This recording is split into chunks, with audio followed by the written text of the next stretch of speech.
Welcome to episode 18 of Avant-Garde Entrepreneur. I am so glad you're here today with me, my friend. So far on the podcast, we've had guest social entrepreneurs in Uganda, Thailand, Liberia, and Nepal. And each of them is solving systemic issues in unique and very creative ways.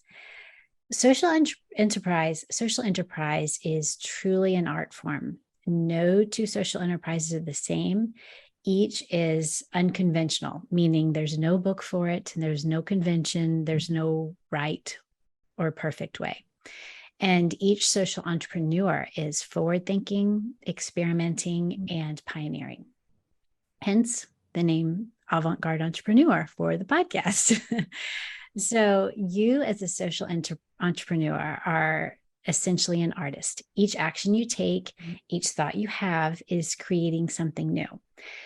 Some of you use physical art as a part of your social enterprise. So whether that's graphic design, painting, metalwork, jewelry design, pottery, clothing design, leather accessory creation, there's just so many.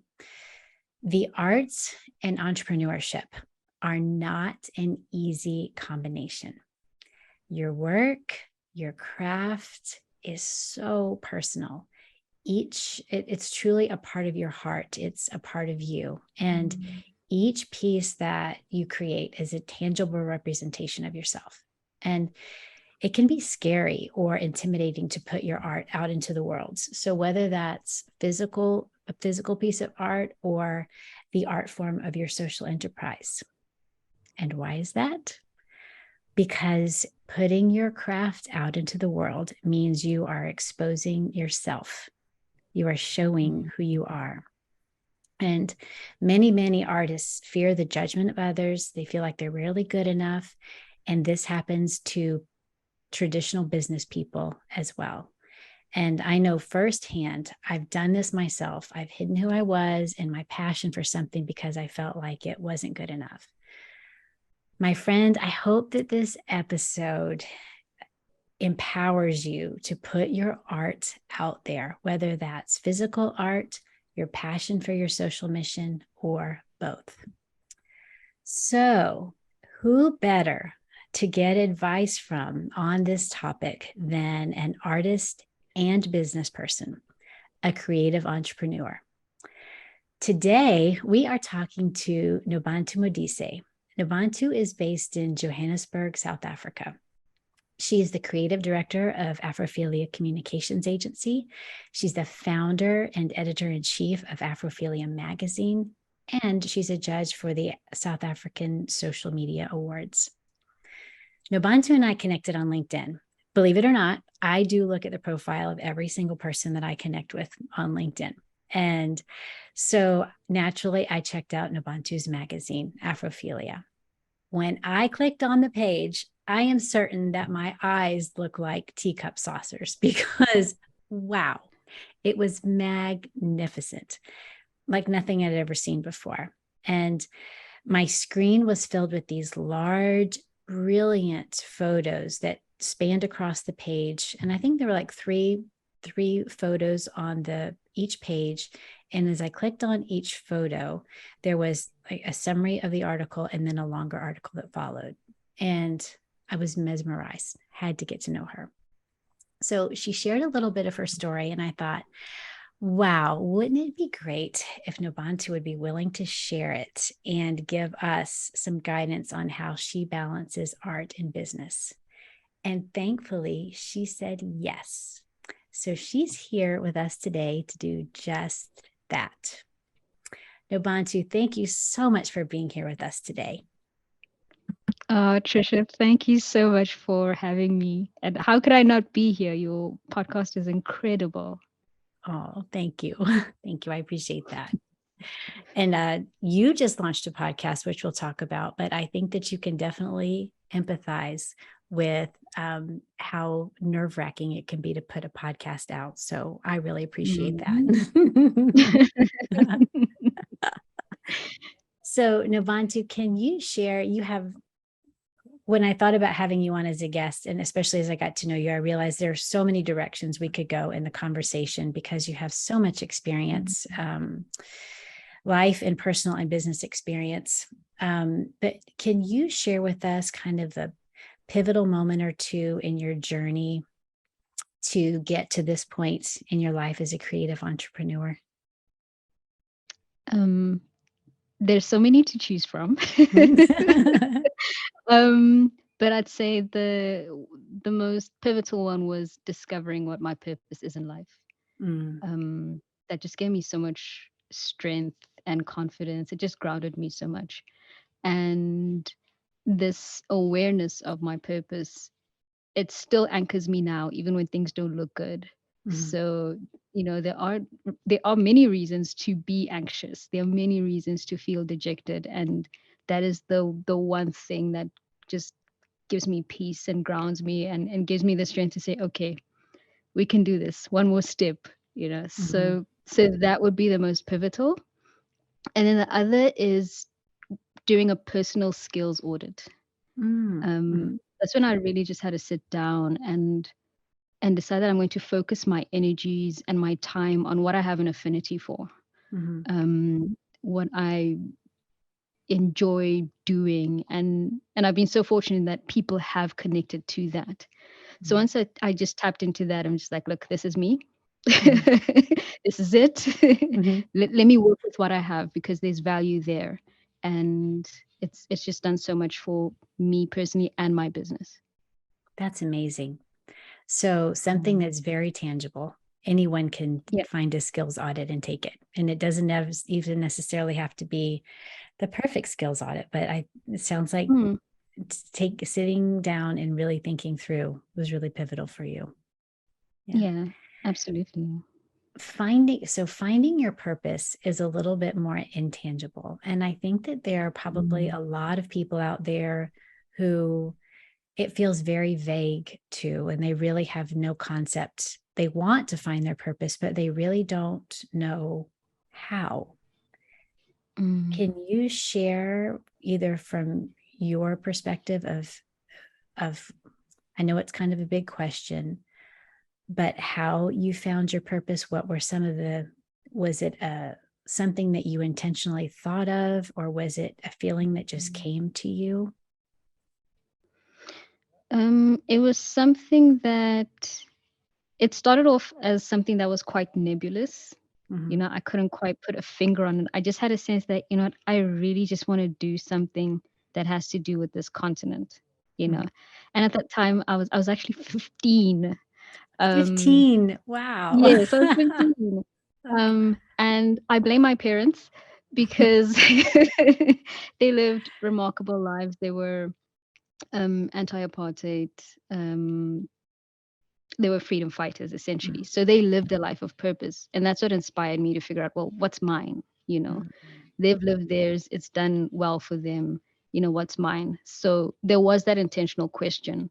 But I started to feel certain things as I was connecting with academic material. And also because I come from a really diverse family that's around the continent. So that got me feeling like, hey, I really, really want to do something that has to do with the rest of the continent. And I just knew that I knew that I knew that I knew. I don't know which words to use. Yeah. That's how it was for me. And then as I went through school, through university and travels and did some work in media, then I started to form some connections between, hey, I really gravitate towards this. I don't just enjoy doing it. I feel a certain I'm energized when I do it. So I was like, okay, so let me dig into that a bit more.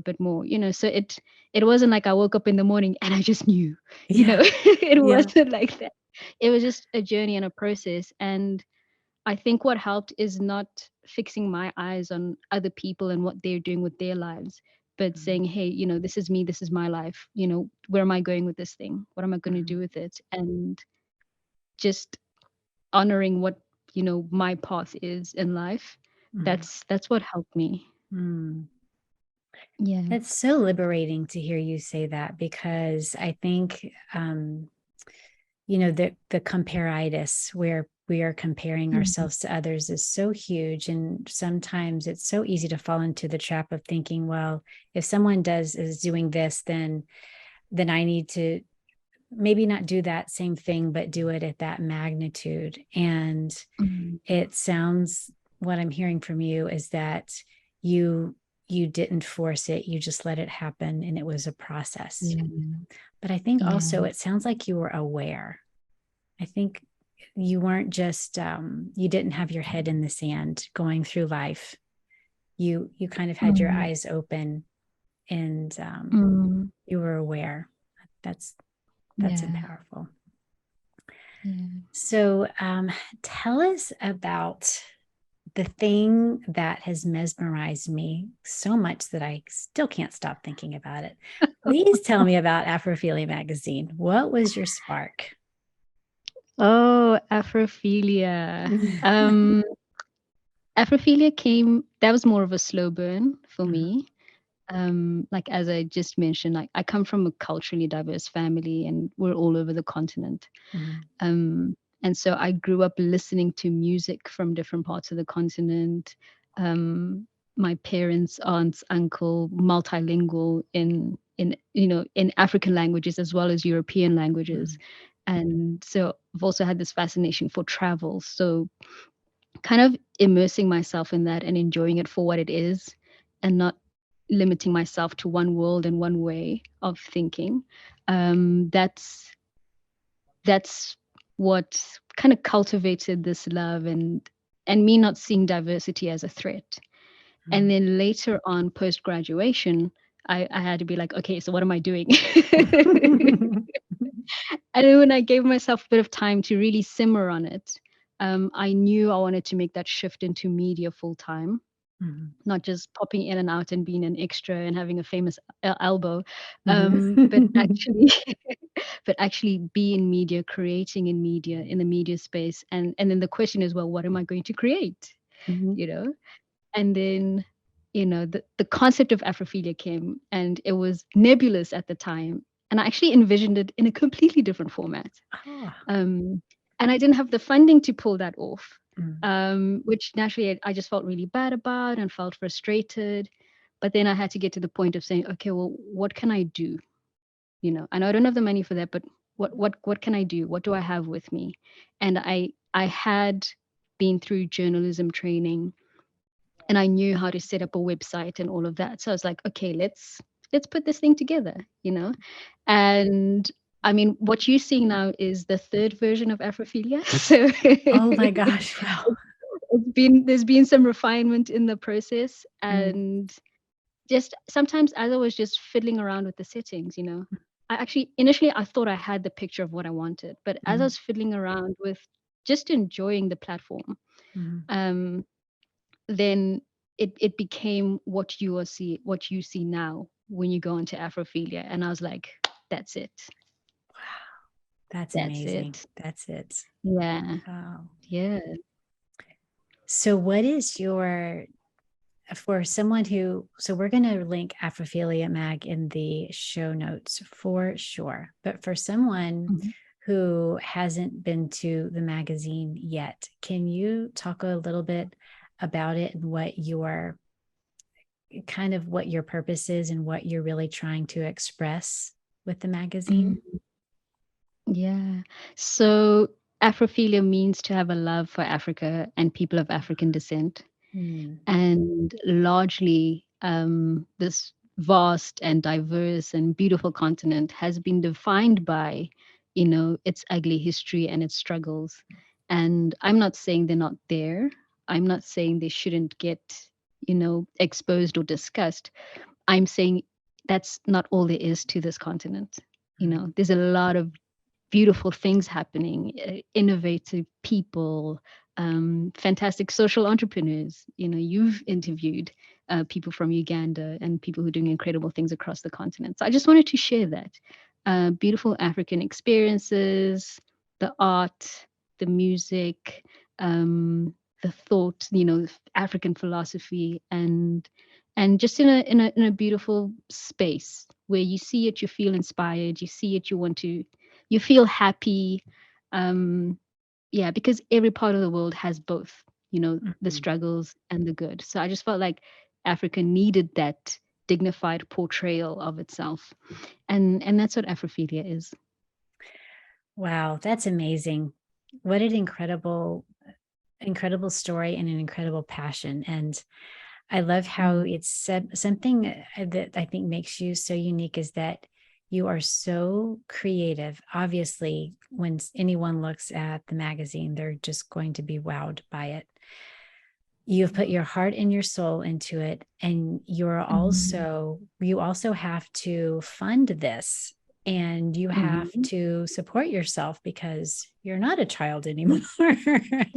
And you had to take your passion and your creativity and make something of it. So we Yeah. know that that kind of takes different parts of your brain. So how do you balance the things that you need to do to be a successful social entrepreneur, as well as Mhm. feeding your creativity and your creative side of your brain? Very good question. The essential question. Um, a lot of people struggle to see that both can happen. Mhm. Um, and I'd say at this point, I don't have a formula for it anymore. It just kind of the part of the brain that needs to work kicks in and does what it needs to do. Mhm. Um, and that's partially is helped by the fact that I am interested in things across different disciplines and industries. But I just feel that when you put yourself out there long enough, life has a fascinating way of teaching you what you need to learn as you Mhm. go along. Um, and just in giving recognition to the experiences I've had, or honoring those experiences, and by that I mean like minding my own business, literally, um, by acknowledging the different lessons I've learned in each season, I've drawn observations. Um, And some of these have taught me about the market. They've taught me about business. They've taught me about people. And most importantly, they've taught me about myself. And from there, I've learned how to manage myself better, manage business, people, etc. Um, and and then the analytical part of the brain, as well as the creative part of the brain, um, just develop and learn how to work in tandem. Um, because we all have both of those spheres of intelligence. Mhm. It's just a question of whether we're going to be deliberate or intentional about cultivating them Mhm. and having their moments in the sun to do what Mhm. they have to do. Mhm. Yeah. So I love that you said that there's no formula. I think that Yeah. that's important for people to hear, that someone who is doing both at such a high level as you are, that there is not really a formula, and that life teaches you what you need as you Hmm. go. And I think also what you said about being intentional about Yeah. using both and recognizing that they can work symbiotically, work together. Mm, That's really absolutely. important, really important. Mm. So as many entrepreneurs, especially with those with creative gifts, kind of like I said in the introduction, they really are uncomfortable about putting their work out there for others to see. That has been my experience. Have you ever felt that way? Oh, when have I not? When have I not? Okay. Because it's and I'll draw from the words that you used in the intro. You just phrased it so beautifully that as a creative, and as a social entrepreneur, it comes from somewhere, you know. A lot of it comes from empathy. You see something in the world and you know you've got the gift or you have something that can speak to that beautifully. And because it comes from somewhere, you are being vulnerable, and you're being vulnerable with people who don't even know you. Mhm. And that obviously would make anyone feel a bit nervous, a bit apprehensive. Um, so yes, I have felt that way. And other times on the inverse side of the coin, I felt that way when I felt like the work wasn't perfect. It wasn't a full representation of, the grand and colorful and wonderful vision that I have in my mind, and then I felt that, oh well, there's so many holes you can poke in this. There's so many things that could be improved on, and so that's made me feel a bit reluctant to release something. But in the end, you just have to do it. I think that was one of the things that when I first met you, I thought, wow, she has this creative genius, and it wasn't hidden by perfection paralysis. It's amazing. So how have you, I know that I understand that with Afrophilia, it's completely different than what you thought you kind of originally envisioned in your mind. And you said that you really just needed to start and to get it out there. So how have you, obviously there's something that has happened in your brain and in your heart and in yourself to get past that design phase and, actually clicking the publish button. How have you overcome some of those feelings of insecurity and perfectionism? It I think what I've experienced is just seeing time passing. And I didn't like the feeling that, time is passing, which means that I'm missing opportunities. I'm things are not moving.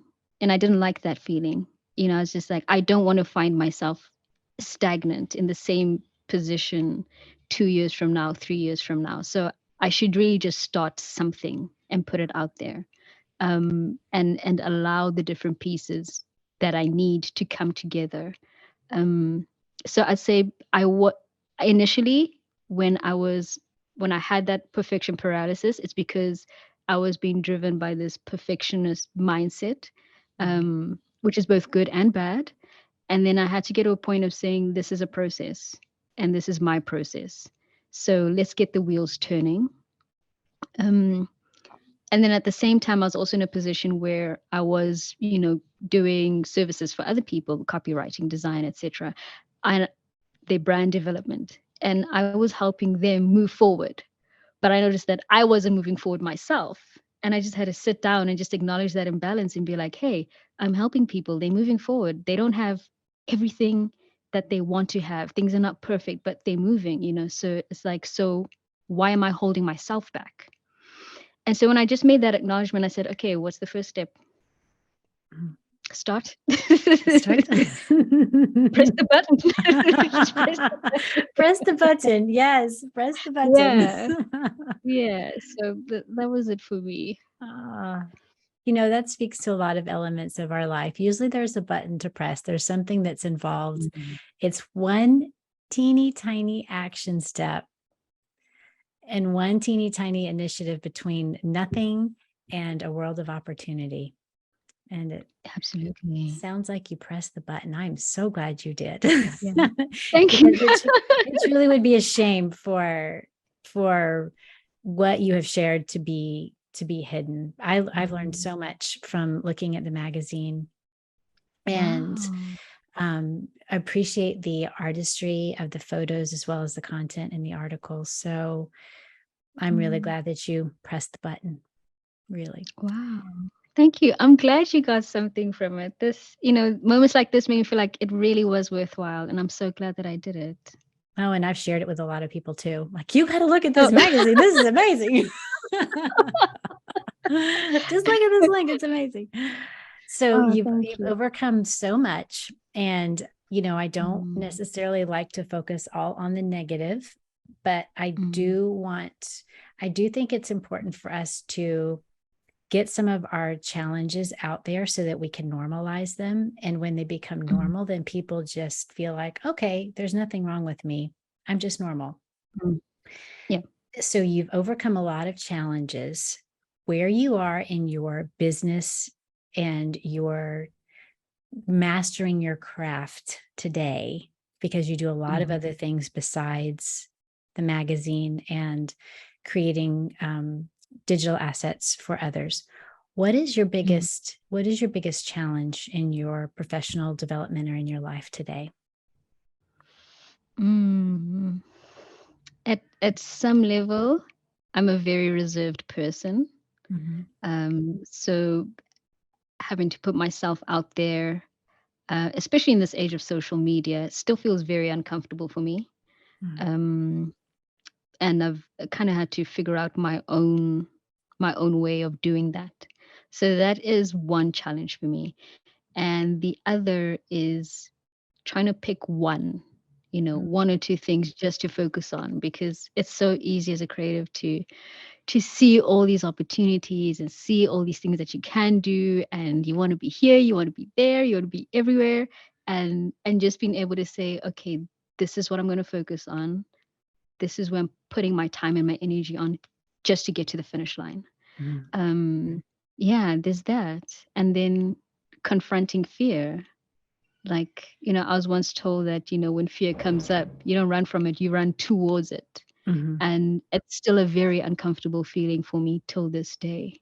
Mm-hmm. So I'd pick those three. I think you asked for one. Here I've given three. No, I like the three, and I resonate with all of those as well. I'm also reserved, Wow. and I think a lot of people, of course, we see the people who are on social and are very visible. A lot of those people are wired; they are internally wired Mm, to be in the spotlight.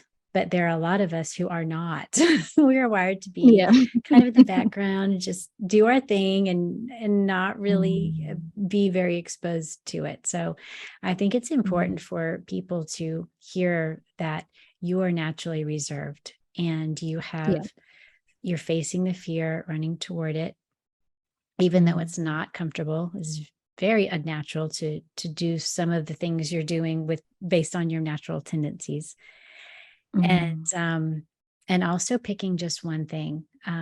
I think even in with social business or social enterprise, you have the business part of it, but you have the social mission as well.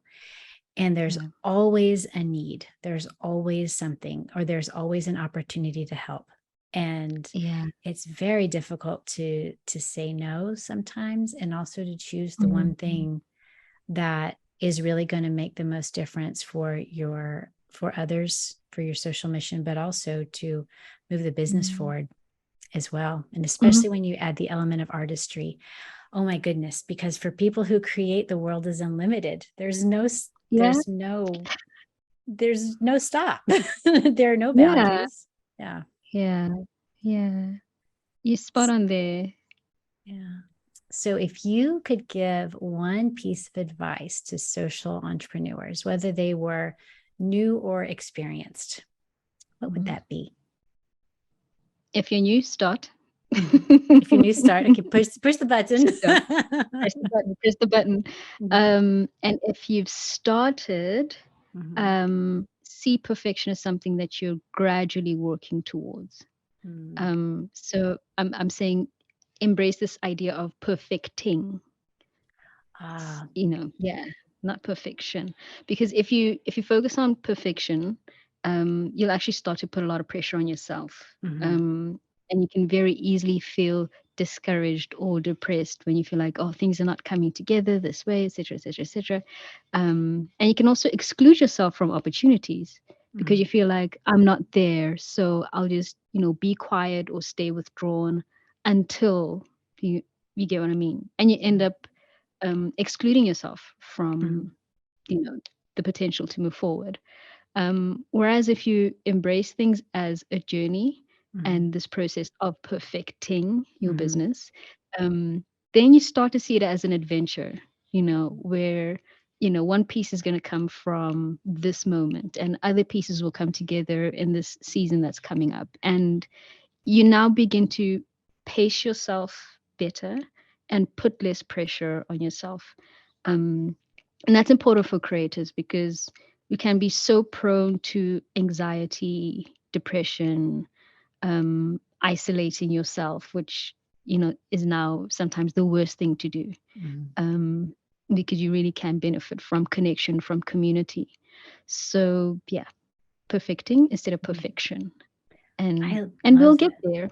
Yeah, we will. Yeah. I love We that will. perfecting makes it takes it back to what you talked about earlier. It makes it a process.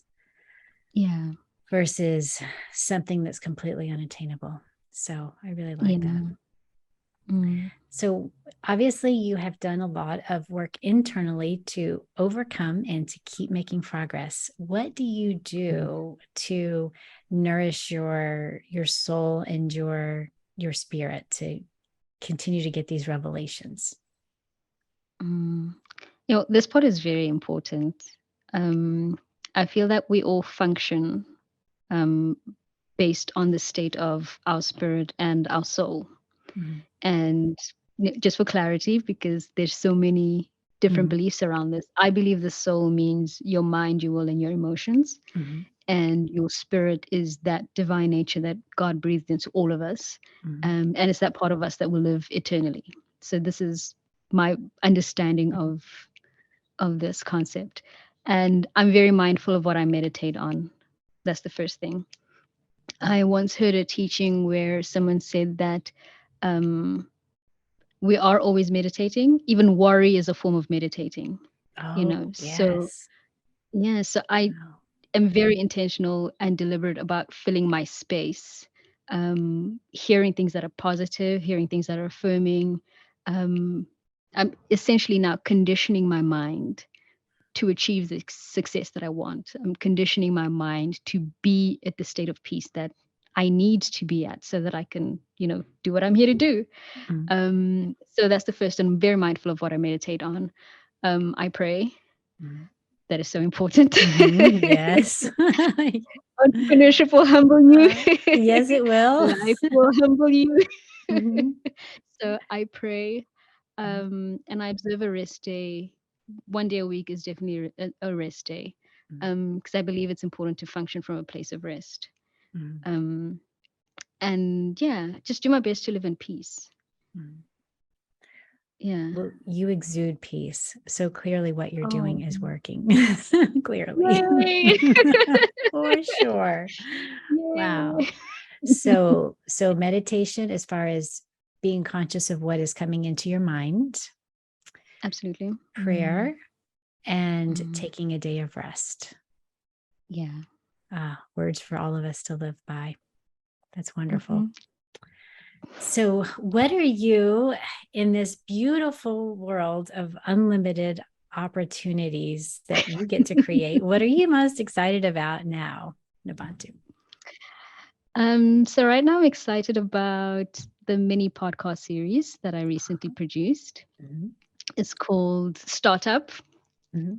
the Nice. creativepreneur podcast, video and audio. And it was supported by the Gov platform, the Goethe Institute, GIZ, and the German Development Agency. And it's essentially just a how-to, three-part podcast, how-to for creatives, freelancers, and consultants. Mhm. And the first episode, which is out now, that looks at commercializing your skills. Mhm. So easy for creative people to do things for free. And as you mentioned, to not be able to say no. And, sometimes people feel bad about, getting paid for what they have an affinity for. So I thought it was very, very important to dig into that. And then the second episode will be on managing your business, just some tools of different tips on different tools that you can use. And the third one on finding work. So I was excited to produce that with Gav and the Goethe Institute. And yeah, I just really hope it makes a difference and helps other people. Because it's not an easy economy to be active in, the creative Mhm. economy. Mhm. Well, I did take a peek at the first episode, and it's fantastic. So Oh, I would encourage all the listeners, we're going to link to it in the show notes. So, Nobantu, if we link to one article or one podcast, will they be able to see the others as they are released, the other two? yes, they will. So if, Okay. if you subscribe to, they're all in the Afrophilia magazine Oh, perfect. YouTube channel. Yeah. So then when those come up, when you subscribed, when it comes up, you will know that the next Okay. episode is out. Yeah. Well, I would encourage everyone to listen to those. The episodes are content packed. They are concise, rather not short in a bad way, but short as far as very compact. Nobantu puts a lot of information in a very short space. I know that a lot of you are short on time, and this would be a really great use of your time. And then you get to see the magazine as well, which I highly encourage. So before I ask my last question, Nobantu, we talked about the podcast. How else do people find you? If they go to bio.site/Nobantu, it has all the links of different platforms where you can reach me. Okay. So that is, but LinkedIn, definitely. Okay. LinkedIn is my Facebook. Okay. Mine too. Yeah, I respond to all the messages on my LinkedIn. Okay, perfect. Yes. Yeah. Okay, so we will put Nobantu's LinkedIn as well as the other links that she mentioned in the show notes so that you can easily find her and connect with her and watch her, follow her work. So this kind of goes back to kind of a bigger picture question, like your purpose. Nobantu, you've seen so much of the world, and you have, especially of the African continent, and you have such a broad perspective. In your opinion, I'd like you to fill in this sentence. In your opinion, the world would be a perfect place if. Trisha. In my opinion, the world would be a better place if we're all focused on fulfilling our potential, because each and every single one of us carry a solution that the world needs. I concur. That's fantastic. We talk about that in social entrepreneurship as well, especially for people who are working in disadvantaged communities, that, there is no one right way, just like there's no one right way to mold a piece of clay. There's no one right way to solve a solution. And each of us is called to this moment and this time that we're living in to share our gifts. And we each have a gift that no one else has. So I think that that's amazing that the world would be a perfect place if. So actually, you didn't say perfect, you said better. You are very good at practicing letting go of perfect. I really like that. Oh, Nobantu, you are truly bringing life to the continent of Africa with the work that you're doing, and with your heart and with your passion. And I love that you're showing off the continent to the world in a whole new way. So thank you so much for sharing, and for your time today, and for being with us, and truly sharing your heart. I think it means a lot to me, and I think it means a lot to our listeners as well.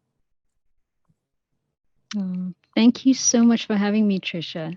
And yes, I'm honored to be on this podcast. Thank you for trusting me to share my views and my thoughts with your listeners.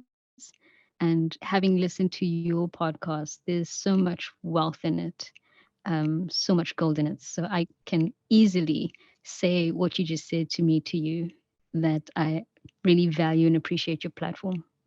Thank you. I appreciate that very much. Thank you.